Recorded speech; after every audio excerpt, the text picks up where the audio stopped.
broadcasting live under the shimmering stars of Sedona, Arizona. UFO encounters, energy vortexes, the secrets of the Bradshaw Ranch, and spine-chilling paranormal tales. You're listening to the Mysteries of Sedona.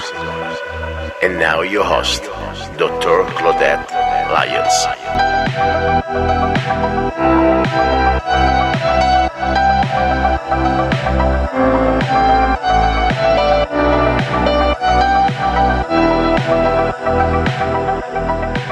Welcome everyone. We are coming back for our second show of Mysteries of Sedona.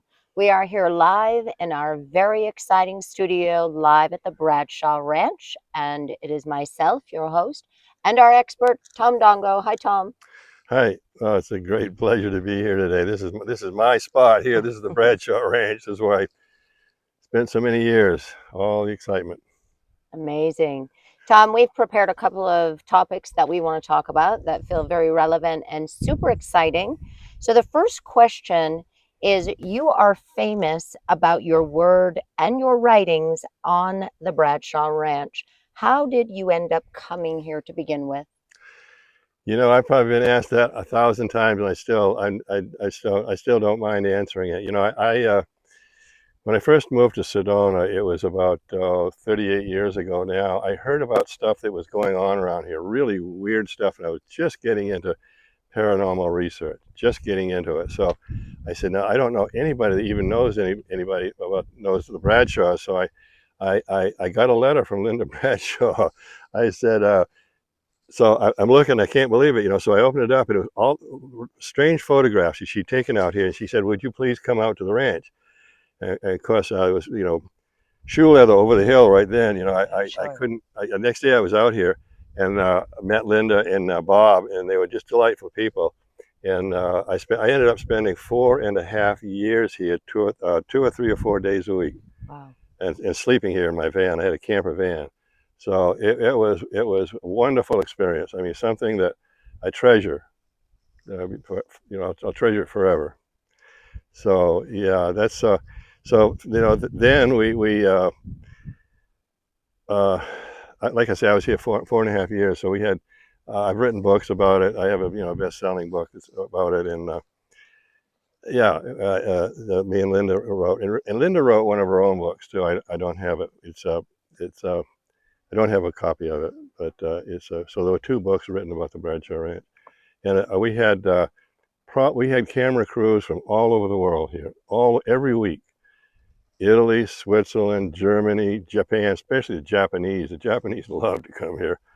So me and Linda were really, really busy. So, Tom, how were all of these places hearing about the Bradshaw Ranch? You know, it was on national news a few times. Okay. And so it spread around the world real fast.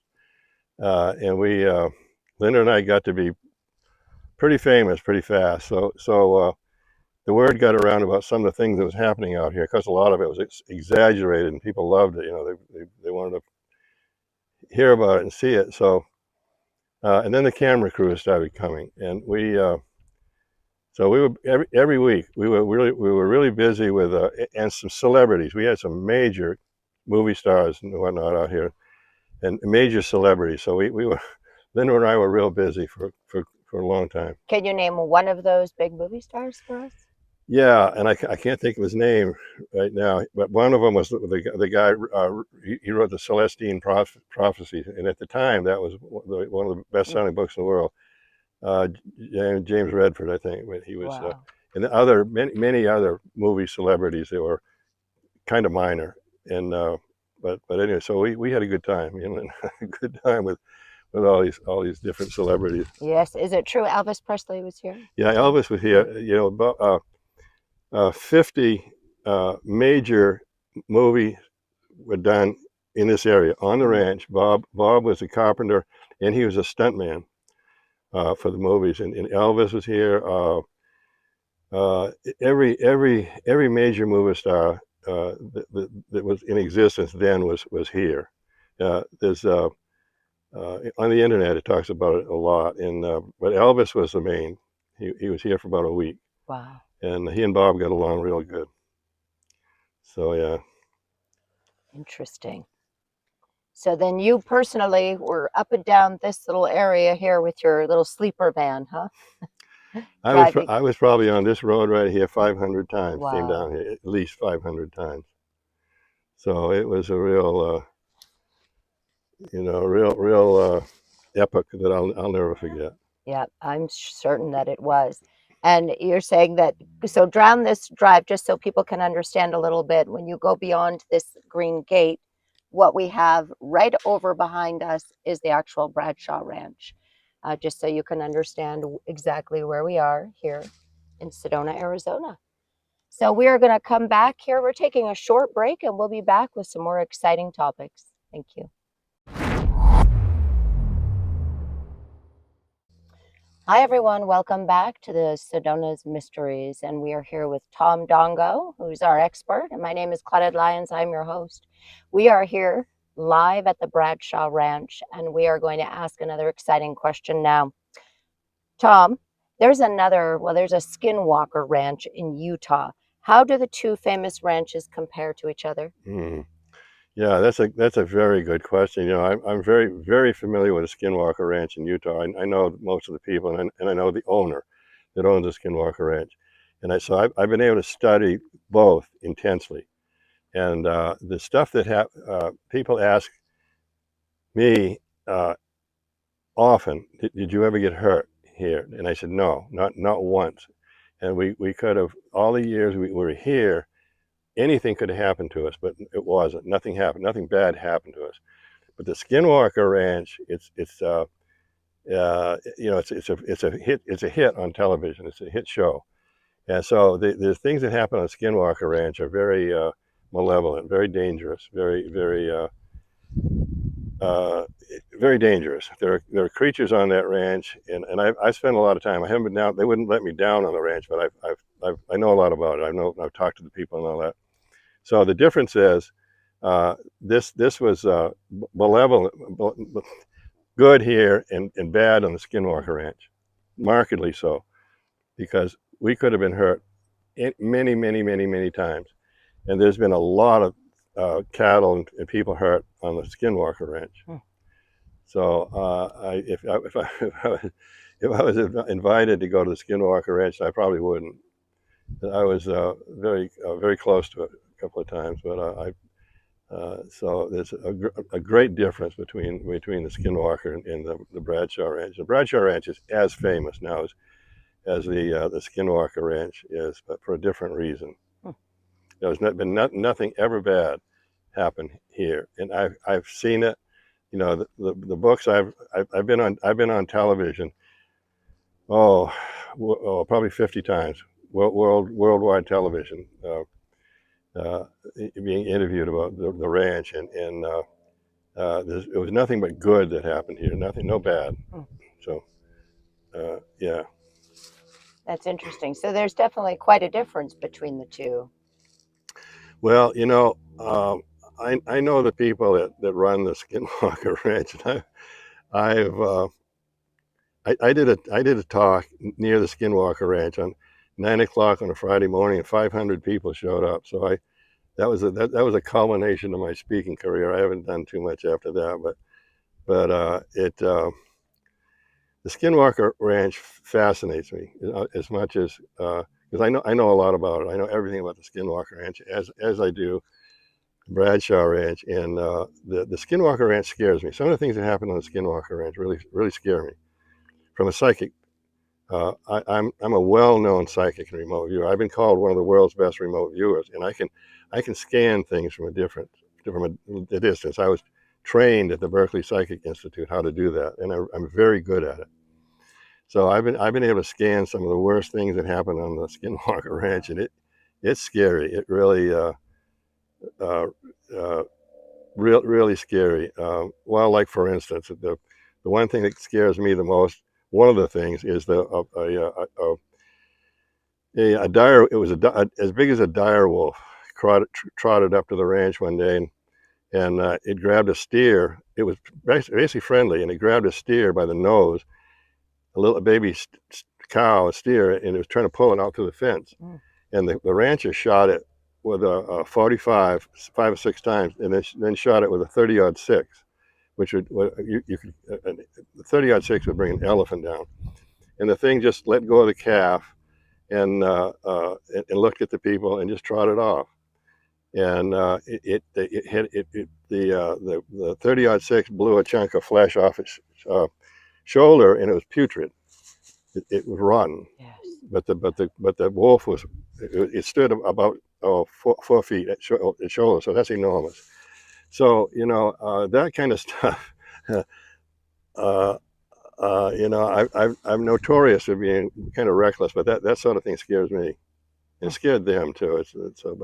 But nothing like that ever happened here on the Bradshaw Ranch. It's just good stuff. Scary as it was sometimes, it was always good. It always had a good turnout.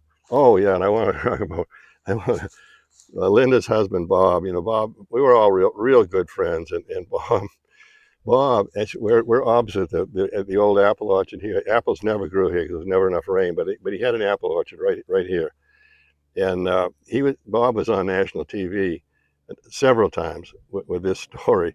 And that hill that's up there in front of us, a UFO flew over, a disc, a metallic disc flew over that hill, and it was surrounded by orbs, about, I don't know, basketball-sized orbs, and it landed in the apple orchard right here. And Bob, it landed very close to Bob, 50 feet or something like that. That was it for Bob. He would, all the things that happened with me and Linda would go in and say, Bob, you've got to come out and see this. This is incredible. Bob wouldn't move. He'd stay in there watching TV all the time I was out here. He wouldn't come out again. Wow. So, yeah. It's getting even better every moment, Tom. We'll be back. We're going to go to a real quick break. Hi, everyone. We're back with the Mysteries of Sedona. I am your host, Claudette Lyons, and here's our expert, Tom Dongo. We are live at the Bradshaw Ranch right over here behind us. Behind this green gate is the ranch itself. So this is a very exciting show. And we're just getting back into another segment here, I believe number 3. We have a really, really exciting question. This is something new for me as well, so I'm really excited here.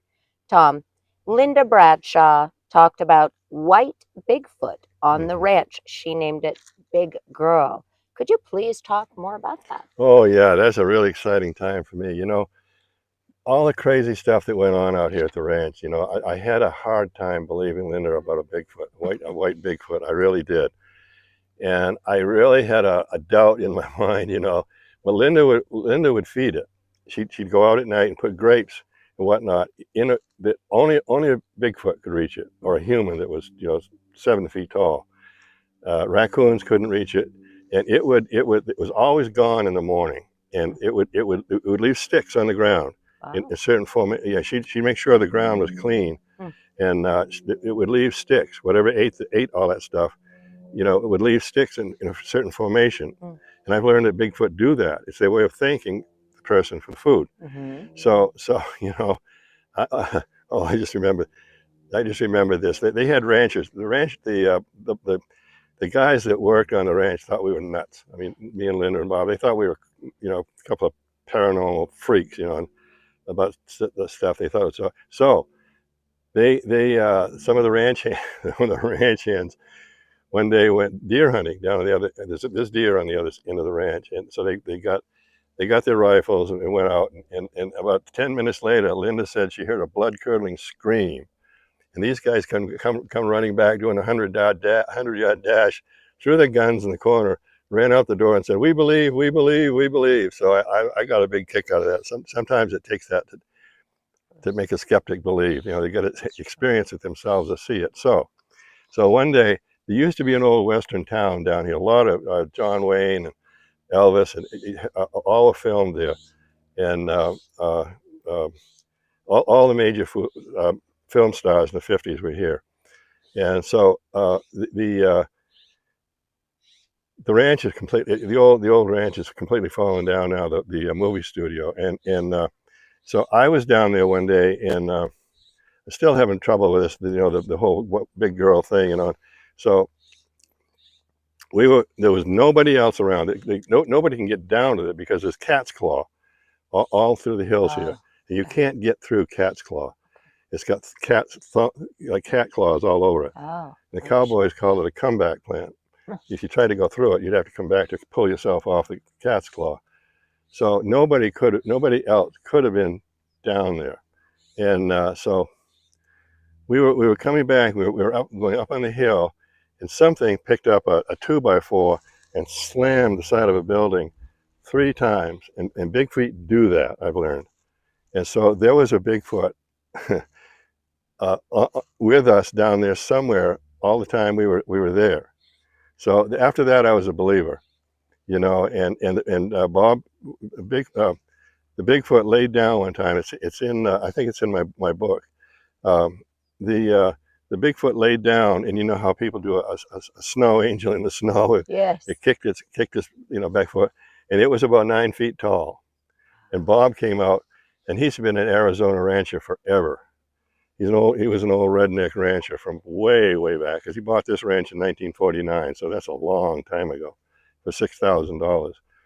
Wow. And then it was 120 acres. So Bob looked at it, and he said, no cow, no horse, no nothing made that. I would know. So he said no. And Linda said it was a Bigfoot. It was a big girl showing us that she was here. Yes. So I still have pictures of that. So anyway, after that, I was a believer. So to me, when I'm listening to you, it would appear that this big girl, or whether it's Bigfoot, was trying to communicate, maybe saying thank you for having, received food and feeling some care and concern. Would you agree that there's some sort of desire to communicate? Yeah, I've been researching Bigfoot for about 50 years. And they're basically a very friendly creature, and rarely do they hurt a human, unless they're provoked or shot.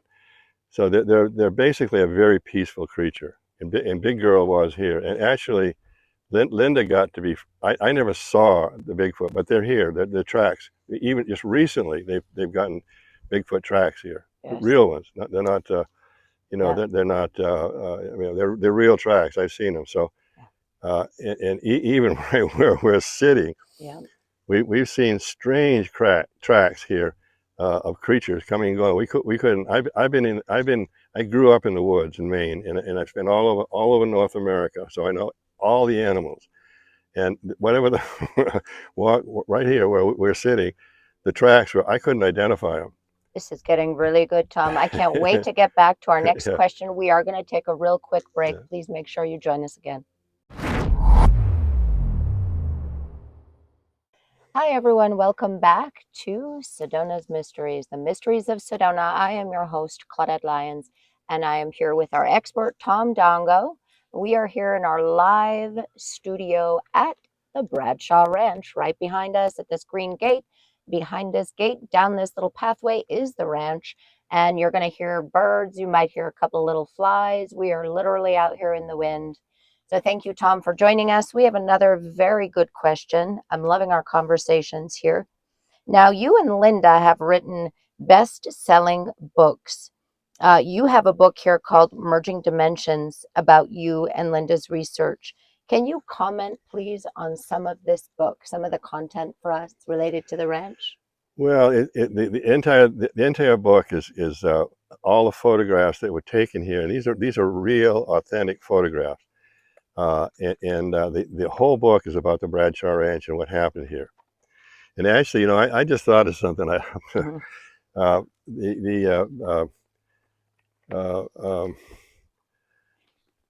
One of Bill, gosh, now I can't remember his last name, but he was the world's #1 big UFO researcher, and we were right out there. To our left, we were standing out there talking one night, and this is the absolute truth. I am not making this up. About 50 feet in front of us, about a 50-foot light, an orb came out of the ground and rose up right here. This happened right here, and I am not making this up.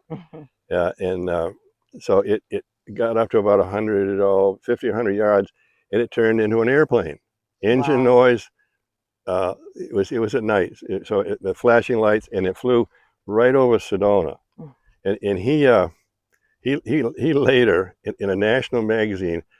Uh, uh, there was a photograph that'd be very difficult, but he said we had hoaxed it, and it was so he later admitted that it wasn't a hoax. He made a mistake, but it made Linda and I look real bad for a while. Sure. But it was his fault, his mistake.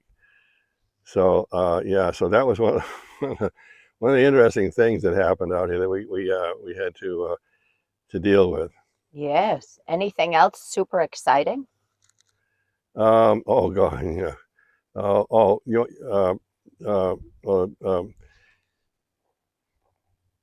you know, it wasn't so much UFO and extraterrestrial stuff here. Bill Hamilton was that guy. A lot of people remember him. Bill Hamilton. He was the #1 in the world. He and I was standing right there. He was famous then, Bill Hamilton. So, and he was one of our best friends. He was out here a lot with a lot of people, and so it was just strange paranormal stuff that happened here. That's you know, I've said many times. You see the portal there was a portal here, and by the ranch house, it was about 50 feet down and about 30 feet up, and it was about 40 feet. It was round. Linda could see it. I couldn't, and she could sense it. She was incredible sensitive. So these things there were times where we felt like we were in Times Square, all these things milling around us, these creatures, and we knew they could see us, but we couldn't see them, and we could smell them. And they smell from anything between roses and burning sulfur and tar. We could smell them. So we know some of the strangest things. My psychic abilities are incredible. I've said this before. The University of California, Berkeley. I'm so weird. The University of California, Berkeley wanted to pay all my expenses and study me for 2 weeks. I'm so strange. So Linda and I have said that these things, we're in the middle of these creatures coming out of that portal. And some of their abilities rubbed off on us, especially me. So I think, and I've said this. I've had millions of people and listeners on some of these shows I've been on. I mean, about 100 million now, and I've been on 100 worldwide radio shows. And so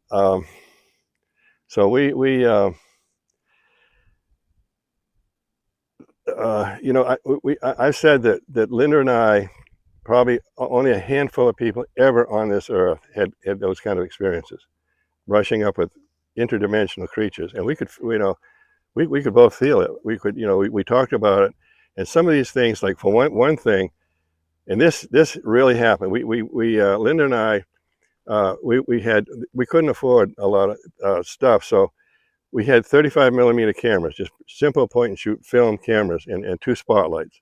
That's all we could afford. And so we would, one night, rarely, we both hit the flash at exactly the same time, which is almost, I think that's the only time it ever happened. But in front of us, there was a white feather about 14, 20 feet tall, a white feather right in front of us. And I said, Linda, did you see that? Did you see that too? If you didn't, I'm going crazy. I'm going insane. He said, no, I saw it too. A white feather. Huh. But it didn't. We saw it with our eyes, but it didn't record on the cameras. Usually it was vice versa. The camera would see it, but we couldn't see it with our eyes. So that's what some of our famous in my book, Merging Dimensions. We have a lot of those. Our photographs are world famous still. Yes. Well, the book is incredible. I highly suggest you people purchase this book. We're going to take a quick break, everyone. Please join us for the next segment. Thank you.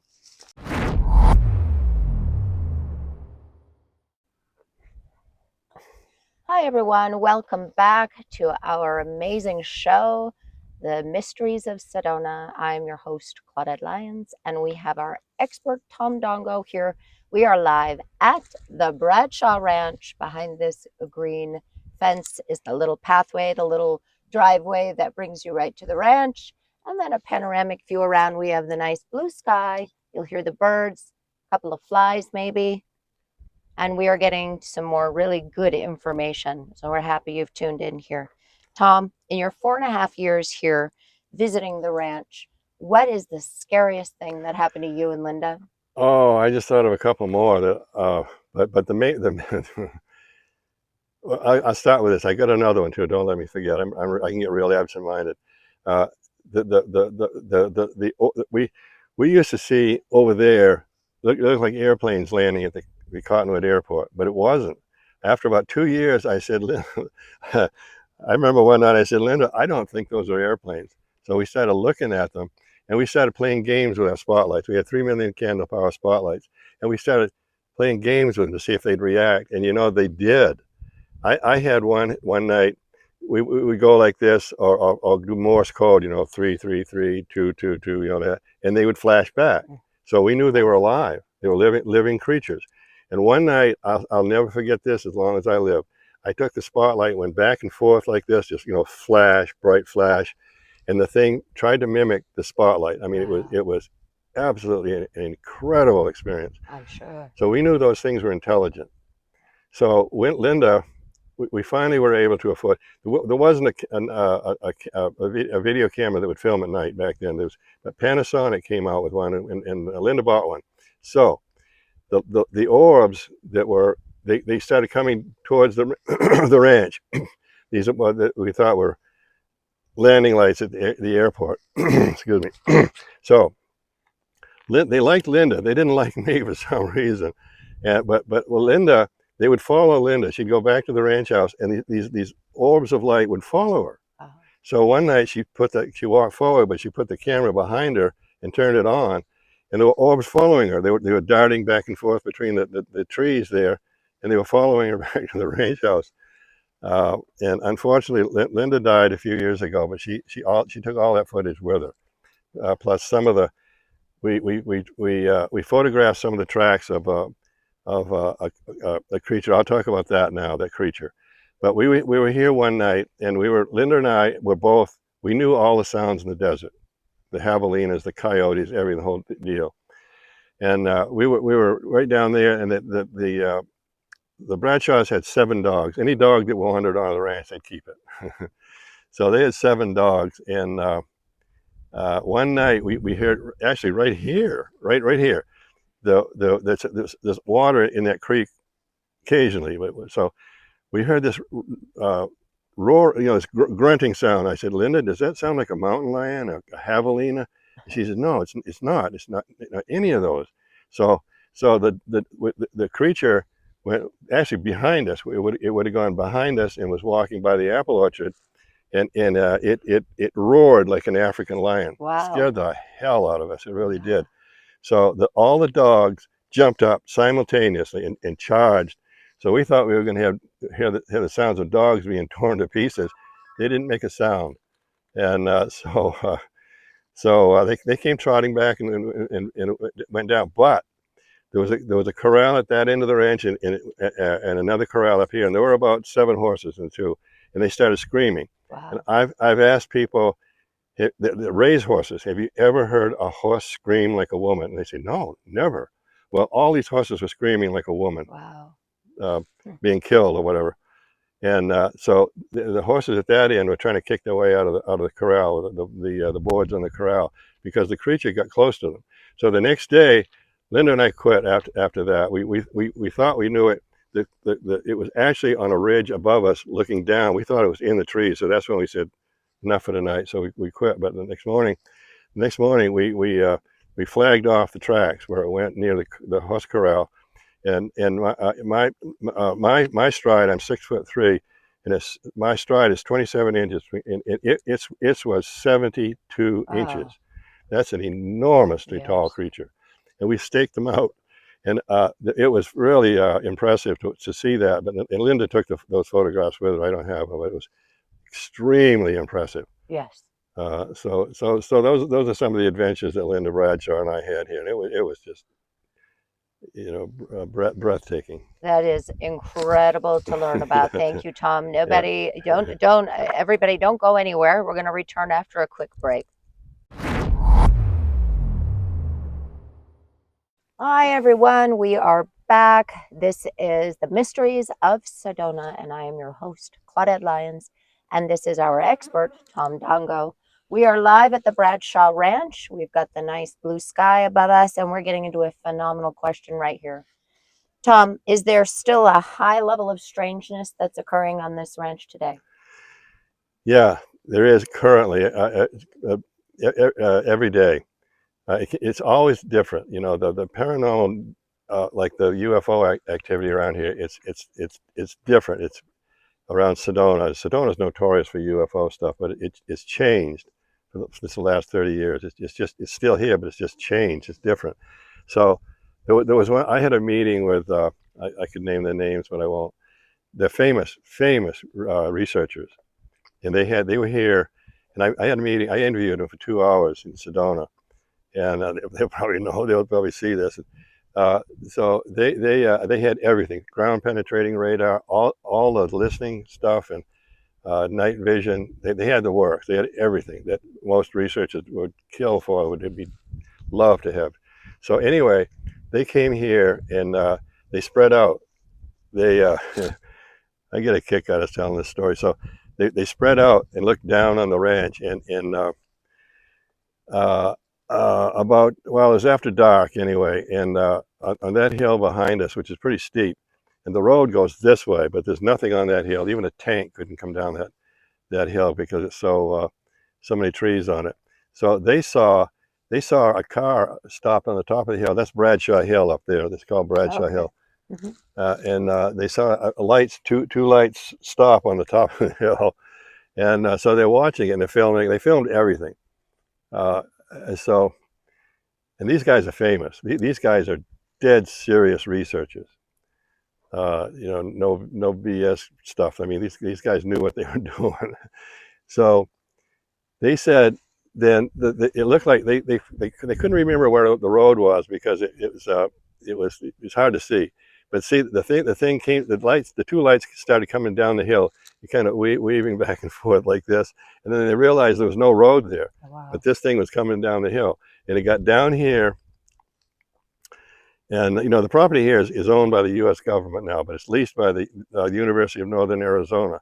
So the University of Northern Arizona put this fences up, and there's a fence over there that's chicken wire, and that thing, they're doing biological work here, so they've furrowed a whole about an acre, half an acre down there. So this thing drove across that those furrows without a bump, just like floating, and it was floating.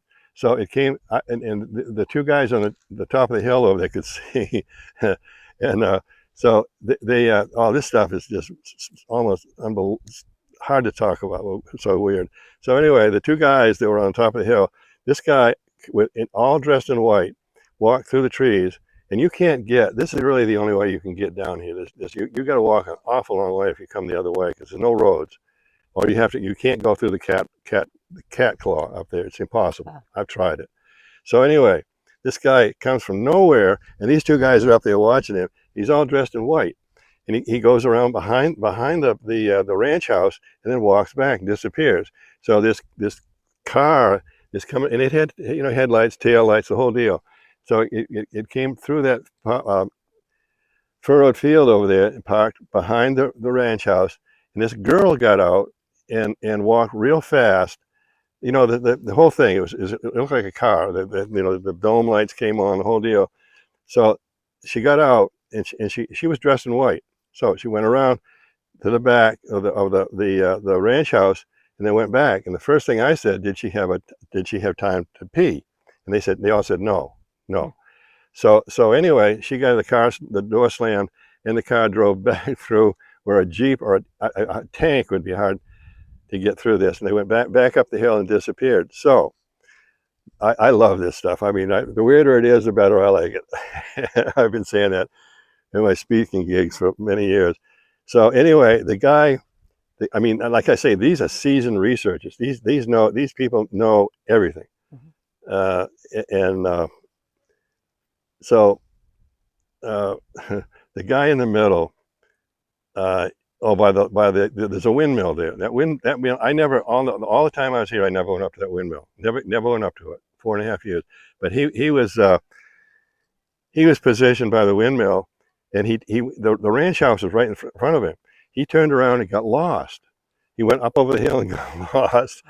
So something got to him. Something, Yes. You know, changed, put a vision in his mind or something. So they had to go, and he was dazed. He was really dazed. So something happened to him when they were watching all this stuff right here at the ranch. And extraterrestrials, maybe, but that's not exactly how extraterrestrials work. Um, so so I had a 2-hour meeting with these guys the next day, and I've still got the material that they gave me, and it was that's only about a year ago, so it's still going on. Wow. And there are 3 or 4 researchers that are here regularly, and they see tracks, and they see things and hear strange noises, and well, for instance, a researcher, you're probably right, but I'm not so sure. It was here about a week ago, and they heard it was a screaming up in the bushes, which could have been a Bigfoot, but one guy said, "Oh no, that was a fox, a mating call of a fox." And I'm going, I don't know about that. I've been in the woods my whole life, and I've never heard that. Yeah. So there's definitely still some paranormal activity here. Well, everybody, please stick around. We're going to take a quick break. Oh yeah, I'm gonna before you get to that, I'm gonna tell the story about the Japanese film crew. You're on? Yeah. Okay. Hi, everybody. Welcome back to the Mysteries of Sedona. I am your host, Claudette Lyons, and we are here with our expert, Tom Dongo. We are live at the Bradshaw Ranch today. Right behind this gate is the little road that would take you down, and behind these bushes, it's beautiful green bushes here, we have the ranch itself. So we are on to our next question here, and that is, what is the status of the Bradshaw Ranch today, Tom? Well, I don't really know. I wish I had. It's owned by the U.S. government, and it's been the Forest Service manages it, and the University of Northern Arizona has leased it. And so, incidentally, 7 years ago, the University of Arizona was going to bulldoze all of this, everything, and put dormitories for students here. And they haven't done anything in the 7 or 8 years. Why? I think they read my books and it scared the hell out of them. Right. What a place to reside. Yeah, they didn't want that kind of stuff happening to their students in a dormitory here. They were going to build 2 big dormitories. They haven't done anything in that time. So it's oh shoot, I was gonna talk about something else. Now I forgot what it was. Japanese crew. Oh yeah, the Japanese. Yeah.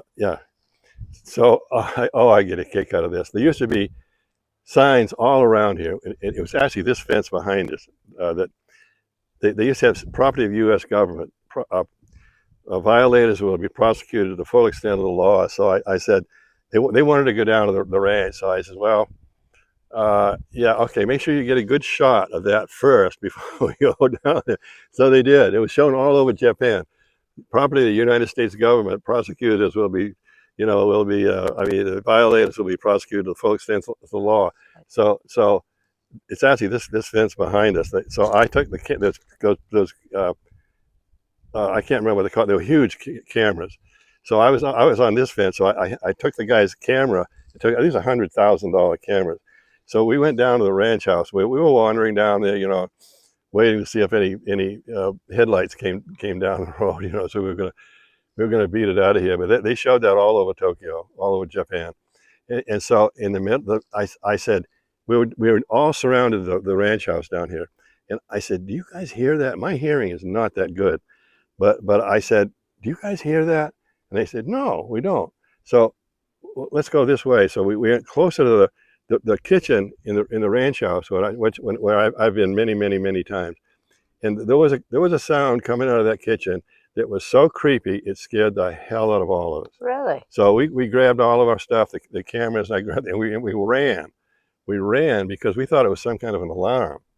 And it was a creepy noise. but nothing ever happened. We thought we were going to get back up on top of Bradshaw Hill and then be flying, white SUVs with the U.S. government markers, but nothing ever happened. Right. So we that was quite a night. Yeah, it was actually this fence right here behind us. I got up on top of it, took the camera over and gave it back to him. We got up, but that was quite a night. Wow. Yeah, that was quite a night. And they got well, this isn't related, but the Japanese got film footage so incredible, and I was responsible for it. But the Japanese are really good about this stuff. They would not give me a copy of the footage that they had. I had a friend in the Mexican government try to put pressure on them to give me that. They said they would, and I had their office was in New York. And they would not give me the footage of that photo that they took. They would not do it. I wonder why. Yeah, yeah, that's one of these mysteries I've never known, but they got some kind of footage that, oh yes, I remember now. Huh. 80-year-old brain. So we were on top of Bradshaw Hill, and actually there's a copy of it in my book.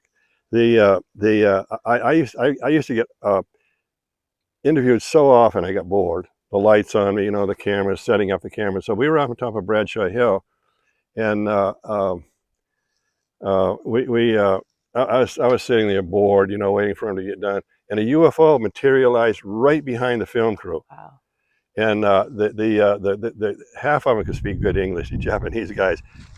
So one swung his camera around, and then it was red and it had white all over it, but it was right behind them. It was about 50 feet across, and it was a disc. And I said, "Do you guys see that?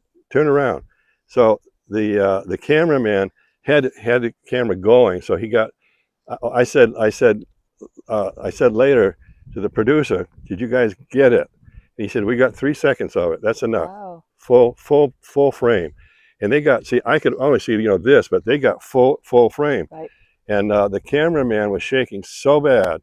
He was trying to speak in English and Japanese, and he was just shaking like this. And so that was one of the exciting things that happened around here. Wow, Yeah. that's pretty incredible. Yeah. We're going to take a quick break, everyone. You don't want to miss this next segment coming up next. Hi, everyone. Welcome back to the Mysteries of Sedona. I'm your host, Claudette Lyons. Here's our expert, Tom Dongo. And we are live in our studio, actually, which is outside at the Bradshaw Ranch. And we have a nice question. I like this question quite a bit. What is the future of Bradshaw Ranch? Nobody really knows because it's in the hands of the Forest Service, and and it's leased by the University of Northern Arizona to do biological research on Arizona plants. But they've done nothing for I think about 8 years now. So if I had to guess, I would bet that the Forest Service will let somebody develop it, put condominiums down here and golf course and all that. So if I had to guess, or they could keep it as it is, because this is a world famous location all over the world, and the Forest Service knows it. So maybe they'll leave it because they're I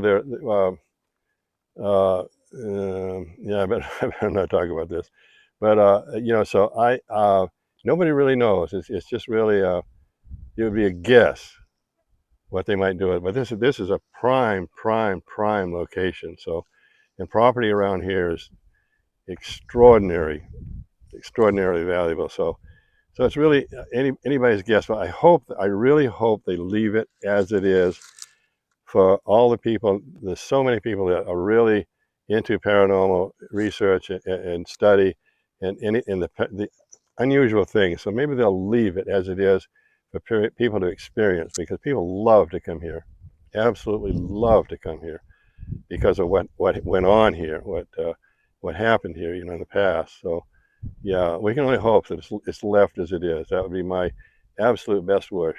If I had to, create that would be what I'd want. Do you feel that there could still be some level of interest from some sort of government, or I don't know, some people have discussed even some potential entrance to some underground military bases or something.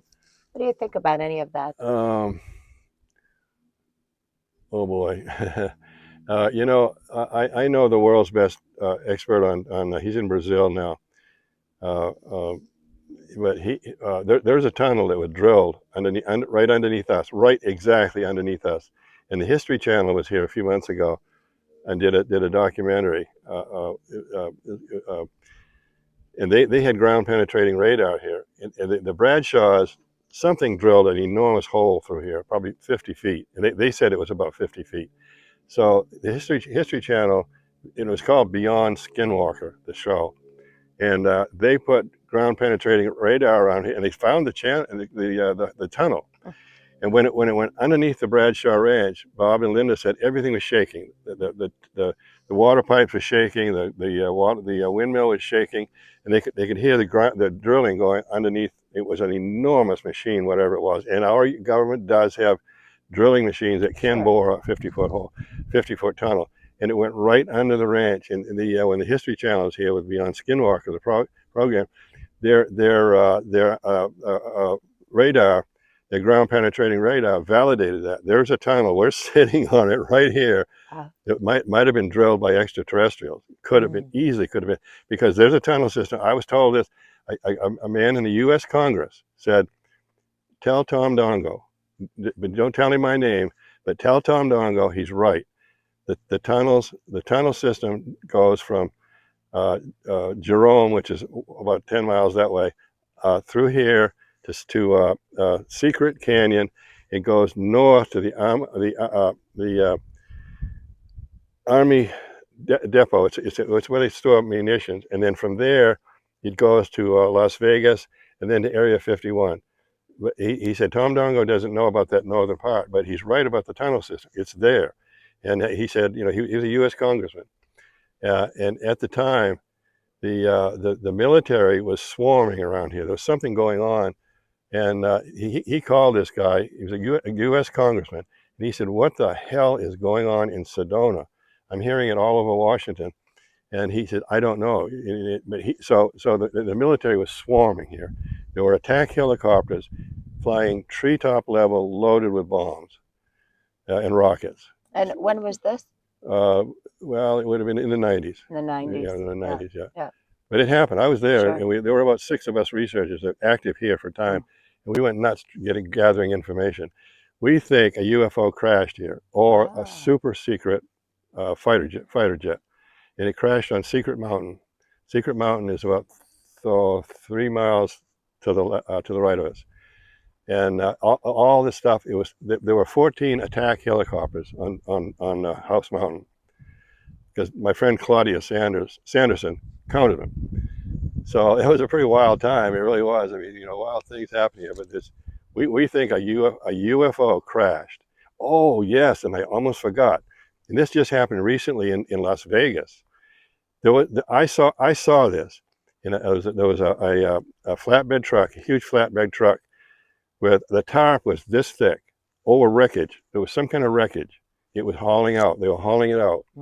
And I've asked truck drivers, have you ever seen, a rubber tarpaulin that big on a truck? And they said, no, never. But they were hauling something because it had pointed. It was wreckage. Yes. So what crashed? You know, we think it was a UFO. Something hidden from us. Yeah, it was on House Mountain, on top of House Mountain. Interesting. Which is it's an old volcano. And there's nothing on how it's a huge mountain.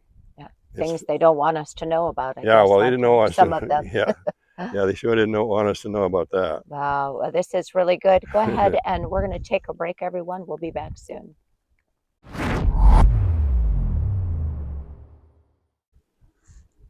Hi, everyone. Welcome back to the Mysteries of Sedona. I'm your host, Claudette Lyons, and here is our expert, Tom Dongo. We are live at the Bradshaw Ranch.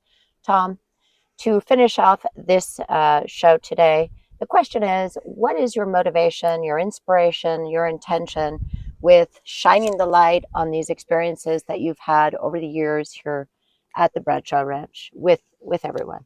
Well, you know, in the last 7 years, I've been on 106 worldwide radio stations.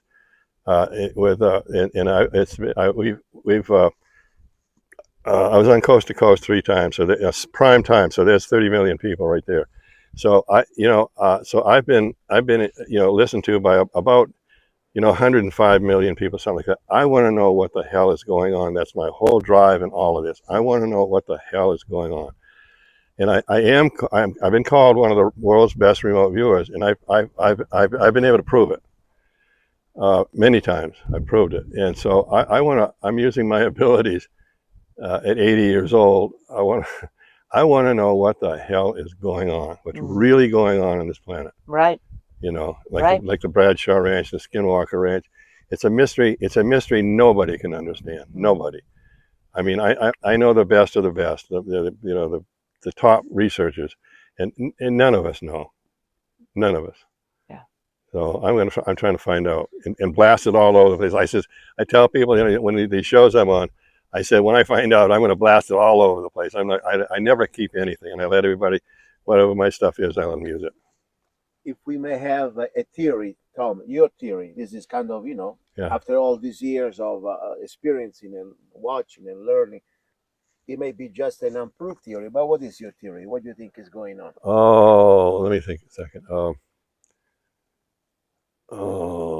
Should I talk about this?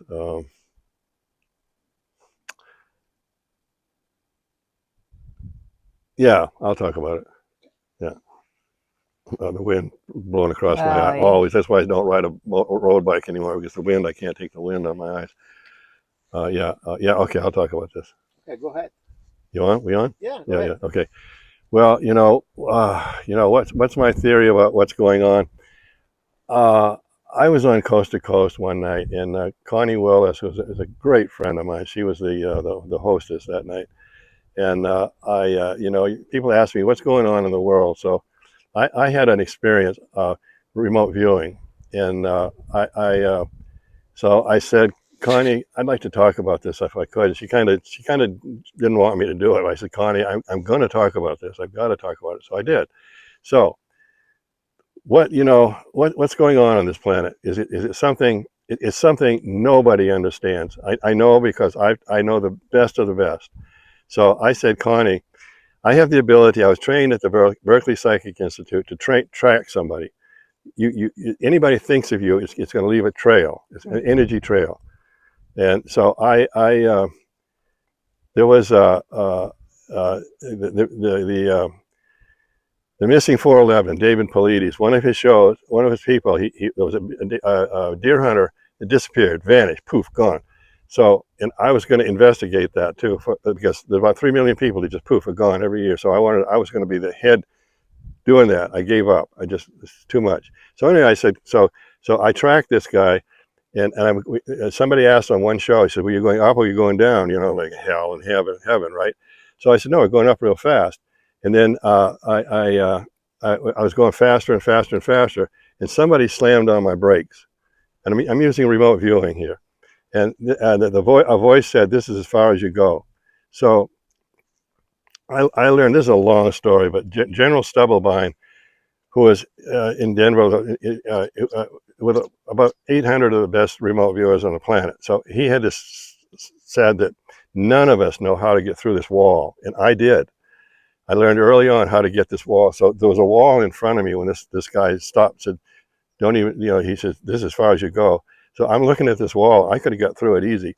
And the voice said, don't even try. Yep. So what was on the other side of that wall was what whoever they are, don't want us to see. I've got a pretty good idea. It's more horrible and more wonderful than we can imagine. It's those two things. And that's as far as I got with it. But it's more horrible and more wonderful than we could ever imagine. And that's what's on the other side of that wall. That they don't, whoever they are, don't want us to see it. Interesting. Yeah. Wow. Well, thank you so much, Tom, for all of your expertise here and for being at the Bradshaw Ranch today. Thank you, everyone, for joining us. We look forward to our next time. Thank